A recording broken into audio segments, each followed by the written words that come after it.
আর কতদিন থেকে মানে খুব দাহ চলছে, আমি কাম কাজ করতে পারিছি না।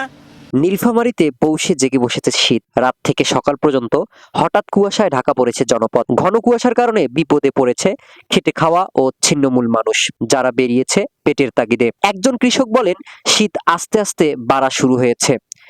রাইতে এক না বেশি ঠান্ডা লাগছে, সকালেও ঠান্ডা ভালোই করেছে। ঠান্ডা বাড়লে হামারগুলার আয় রোজগার নাই হয়ে যায়। গত বছর শীতের শুরুতে অনেক শীতের গরম কাপড় কম্বল দিত, এখন পর্যন্ত কোনো গরম কাপড় কম্বল পাইলাম না।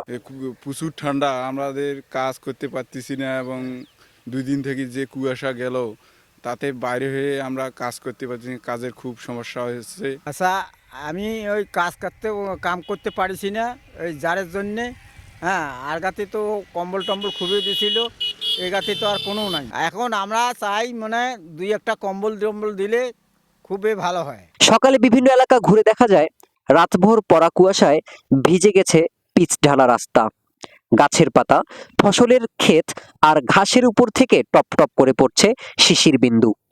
কুয়াশার কারণে সকালে সড়কের যানবাহনগুলো চলছে হেডলাইট জ্বালিয়ে। কুয়াশার মধ্যেই গায়ে শীতের কাপড় জড়িয়ে কর্মজীবী মানুষ ছুটছে কাজের সন্ধানে। কেহ আবার হালকা কাপড় পরে কাজ করছে। শীতজনিত রোগের কারণে হাসপাতালে রোগীর সংখ্যা বাড়ছে। আজ সকাল থেকে দুপুর 12টা পর্যন্ত সূর্যের দেখা পাওয়া যাচ্ছে না। নীলফামারী জেনারেল হাসপাতালের শিশুরোগ বিশেষজ্ঞ ডাক্তার আব্দুল আউয়াল বলেন, কয়েকদিন ধরে শীতজনিত রোগে আক্রান্ত রোগীর সংখ্যা বেড়েছে। এ সময় চলাফেরায় সবাইকে সাবধান হতে হবে। শীতের এই প্রকোপ বাড়ার সাথে সাথে আমরা দেখতে পাচ্ছি যে আমাদের সদর হাসপাতালে শিশু রোগীর মধ্যে নিউমোনিয়া, শ্বাসকষ্ট, ব্রঙ্কিওলাইটিস, ব্রঙ্কিয়াল অ্যাজমা ও অন্যান্য শ্বাসনালীর প্রদাহজনিত রোগের বাচ্চারা অনেক বেশি পরিমাণ ভর্তি হচ্ছে। বিশেষ করে শিশু ও বয়স্কদের ঠান্ডা লাগানো একেবারেই যাবে না। এতে বয়স্ক ব্যক্তি ও শিশুরা বেশি আক্রান্ত হন।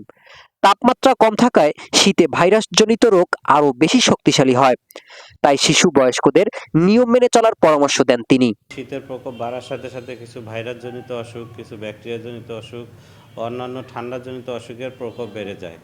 এই জন্য গার্জিয়ানদেরকে আমরা যেটা বলি, সতর্ক করে দেই যে এই রোগগুলোর প্রভাব থেকে রক্ষা পাওয়ার জন্য সকালবেলা এবং রাতের বেলা বাচ্চাদেরকে ঘরের বাইরে বের না করা, প্রচুর পরিমাণে বা পর্যাপ্ত শীতের কাপড় পরিধান করা, মাথা এবং কান টুপি দিয়ে ঢেকে রাখা, পায়ে মোজা পরে রাখতে পারলে ভালো, এবং বাচ্চাদেরকে কুসুম কুসুম গরম পানি খাওয়াইলে বাচ্চারা ঠান্ডাজনিত অসুবিধা থেকে দূরে রাখতে পারবে। অপরদিকে সৈয়দপুর আবহাওয়া অফিসে তাপমাত্রা রেকর্ড করেছে minimum 12.2 degree Celsius. Mohammad Raisul Islam Amlan, নীল বাংলার কণ্ঠ।